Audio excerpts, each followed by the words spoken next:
Sir, ഈ ഭൂമി തരംമാറ്റലുമായി ബന്ധപ്പെട്ട് കുറേയധികം ഡെപ്യൂട്ടി തഹസിൽദാർമാരെ നിയമിക്കുന്നു, പിന്നീട് കുറേ RDOമാരെ നിയമിക്കുന്നു, ഇവർക്ക് പ്രത്യേകം വാഹനം അനുവദിക്കുന്നു. മൊത്തത്തിൽ ഒരു അഴിമതിയുടെ കളമൊരുക്കലായിരുന്നില്ലേ? കാരണം ഇതുകൊണ്ട് എന്തെങ്കിലും പ്രയോജനം ഉണ്ടായോ? അല്ല, അതിൻ്റെ രസകരമായൊരു കാര്യം, ഭൂമി തരം മാറ്റുന്നത് സംബന്ധിച്ച് 75,000 അപേക്ഷകൾ വന്ന് കുമിഞ്ഞുകൂടിയ സന്ദർഭത്തിലാണ് ഇതിനൊരു പരിഹാരം ഉണ്ടാക്കണം എന്ന് പറഞ്ഞുകൊണ്ട് ബഹുമാനപ്പെട്ട മന്ത്രി രാജൻ അദ്ദേഹം ഉടനെ ചെയ്തത് 118 പേരെ പ്രൊമോട്ട് ചെയ്ത് ഡെപ്യൂട്ടി തഹസിൽദാരാക്കി വെച്ചു. തസ്തിക പുതുതായിട്ട് സൃഷ്ടിക്കുകയാണ് ചെയ്തത്. അത്ര ഇല്ല, നമുക്ക് ഇല്ലാത്ത തസ്തിക സൃഷ്ടിച്ച് ഇതിന് വേണ്ടിയിട്ട്, ഈ പർപ്പസിന് വേണ്ടി, ഈ ലക്ഷ്യം നിറവേറ്റാൻ വേണ്ടിയിട്ട് ഇവർ വർക്ക് ചെയ്തുകൊണ്ടിരിക്കുന്ന സമയത്തെന്ന് പറഞ്ഞാൽ അത് വീണ്ടും കൂടി.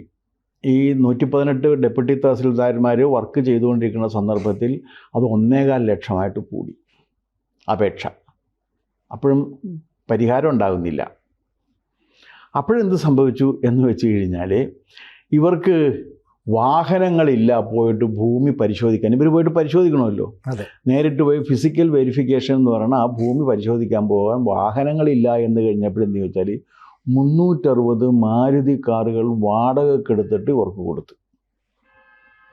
തലങ്ങും വലങ്ങും പോയിട്ട് പരിശോധിക്കാൻ പറഞ്ഞു. ഈ 360 കാറുകളിൽ ഇവർ സഞ്ചരിച്ചുകൊണ്ടിരിക്കുക എന്താ സംഭവിച്ചതെന്ന് വെച്ച് കഴിഞ്ഞാൽ അത് 2 ലക്ഷമായിട്ട് കൂടി. അപ്പോൾ ഒരു കാര്യം പറഞ്ഞതെന്ന് വെച്ചാൽ, ഇവർ പോയി വരുമ്പോൾ ഇവർക്ക് ഉത്തരവ് കൊടുക്കേണ്ട RDOമാരുടെ എണ്ണം കുറവാണ്. ആ RDOമാർ കുറേ കൂടി ഉണ്ടാകുകയാണെന്നുണ്ടെങ്കിൽ ശരിയാകുമെന്ന് പറഞ്ഞു.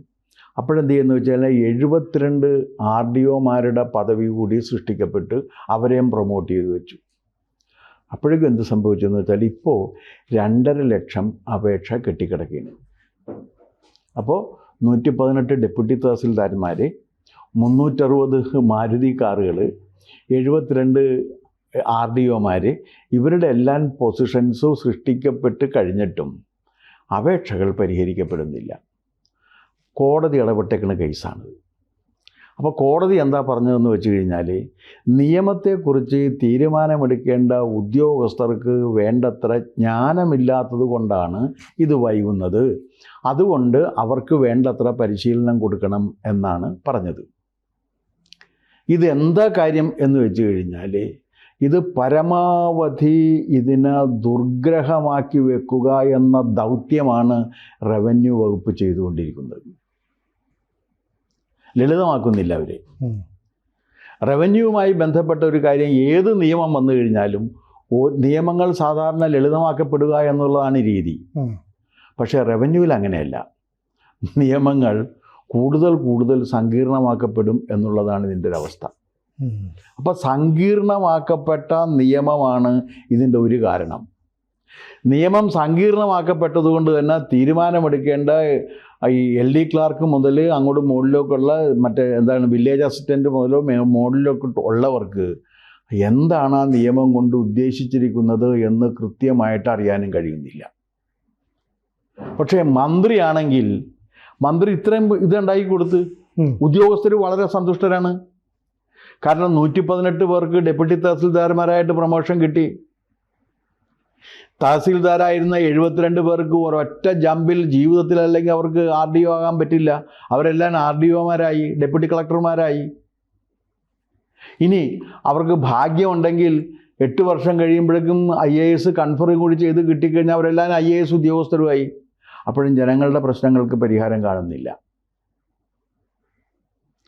ജനങ്ങളുടെ ഈ പ്രശ്നങ്ങൾ, ഇത് ഭൂമി തരം മാറ്റുക എന്ന് പറഞ്ഞു കഴിഞ്ഞാൽ ഇതെങ്ങനെയൊക്കെയാണ് വരുന്നത്? ഇപ്പോൾ ഒരു കേസ് വന്നിരിക്കുന്നത് ഇവിടെ ഈ എറണാകുളത്ത് പനമ്പള്ളി നഗറിലാണ്. പനമ്പള്ളി നഗർ അത് വയലായിരുന്നു. എൻ്റെ ഓർമ്മയിൽ ഞാൻ വയലായിട്ട് കണ്ടിട്ടുണ്ട്. അവിടെ നെൽപ്പാടങ്ങളായിരുന്നു. ആ നെൽപ്പാടങ്ങൾ നികത്തിയിട്ടാണ് ഗിരിനഗറും പനമ്പള്ളി നഗറും വരുന്നത്. അല്ലാതെ അത് ഭൂമിയായിട്ട് വരുന്ന സ്ഥലങ്ങളല്ല, നെൽപ്പാടങ്ങൾ നികത്തിയതാണ്. ഈ ഗിരിനഗർ പണിയാൻ വേണ്ടിയിട്ട് നെൽപ്പാടങ്ങൾ നികത്തിയിട്ട സമയത്തുള്ള ഗ്രൗണ്ടിലാണ് അക്കാലത്ത് AICC സമ്മേളനം നടന്നത്. നെൽപ്പാടം നികത്തിയെടുത്തതാണ്. അന്ന് നെൽപ്പാടങ്ങൾ നികത്താം. അപ്പോൾ പനമ്പള്ളി നഗറും ഇതുപോലെ തന്നെ ഗിരിനഗറിന് ശേഷം പനമ്പള്ളി നഗർ വന്ന് അത് കഴിഞ്ഞ് ഇപ്പുറത്ത് വന്നേക്കുന്ന ഗാന്ധി നഗർ, ഇതൊക്കെ നെൽപ്പാടം നികത്തിയെടുത്തുണ്ടാക്കിയെടുത്താണ്. അതെല്ലാം നെൽപ്പാടങ്ങളായിരുന്നു. ആ നെൽപ്പാടങ്ങൾ അത്രയും കാലത്തിന് മുമ്പ് നികത്തിയെടുത്ത് കഴിഞ്ഞപ്പോൾ ഇത് നെൽപ്പാടം എന്നൊരു രേഖ അന്ന് കുഴപ്പമില്ലാത്തത് കൊണ്ട് റവന്യൂ രജിസ്റ്ററിലുണ്ട്. അന്ന് ഇതൊരു പ്രശ്നമല്ല. നെൽപ്പാടം നികത്തി നിങ്ങൾ വീട് വെച്ചു, അത് നെൽപ്പാടമാണെന്നൊരു രേഖയുണ്ട്. അങ്ങനെ ഒരു രേഖ ഉണ്ടായതുകൊണ്ട് ഒരു കുഴപ്പമില്ല. പക്ഷെ ഇന്നിപ്പോൾ എന്താണെന്ന് വെച്ചാൽ, അപ്പം നിങ്ങളിത് ഇതിൻ്റെ പോകുന്ന സമയത്ത് നിങ്ങൾ ഈ ഭൂമി വിൽക്കാനോ ക്രയവിക്രയം ചെല്ലുന്ന സമയത്ത് പറയും ഇത് ചെയ്യാൻ പറ്റില്ല, ഇത് നെൽപ്പാടമാണ്, ഇത് പുരയിടമാക്കിക്കൊണ്ടുള്ള ഉത്തരവ് വേണമെന്ന് പറയും. അതാണ് ഈ ഭൂമി തരം മാറ്റൽ എന്ന് പറയുന്നത്.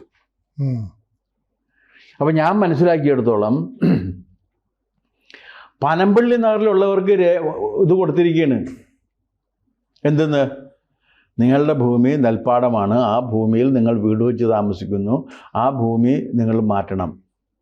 ഇതൊരു മാറ്റി കൊടുക്കില്ല. ഇത്ര കൊല്ലമായിട്ട് ഈ നിയമം വരുന്നതിന് മുൻപേ തന്നെ നെൽപ്പാടമായിരുന്ന ഭൂമി നികത്തിയെടുത്ത് അവിടെ വീട് വെച്ചിട്ടുണ്ടെങ്കിൽ ഈ നിയമം അതിന് ബാധകമല്ല എന്ന് പറഞ്ഞാൽ പോരെ?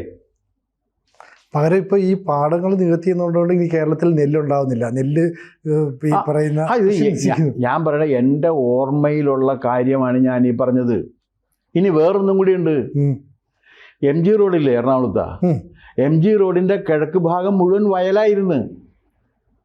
അതൊക്കെ നികത്തിയെടുത്തുണ്ടാക്കിയേക്കണല്ലേ കിഴക്ക് ഭാഗം മുഴുവൻ. അത് എവിടത്തോളം പോകുമെന്നറിയാം? ആ വയല് വെണ്ണല വരെ എത്തും. വിശാലമായ വയൽപ്പാടമായിരുന്നു. വിശാലമായ വയലുകളായിരുന്നു. കാരണം അതുവഴി എളുപ്പമാർഗത്തിൽ വെണ്ണലയിലായിരുന്നു ഞങ്ങളുടെ ഒരു പ്രൊഫസറായിരുന്ന പ്രൊഫസർ ശിങ്കാരപ്പണിക്കർ സാറ് താമസിച്ചിരുന്നത്. അപ്പോൾ സാറ് പറയണ, അന്ന് സാറ് ഇവിടെ മാരേജ് കോളേജിൽ സാറ് പഠിക്കാൻ വേണ്ടി വരുന്ന കാലത്ത് 5 രൂപ സെൻറ്റിന് വിലയുള്ള അവിടെ ഭൂമിക്ക്.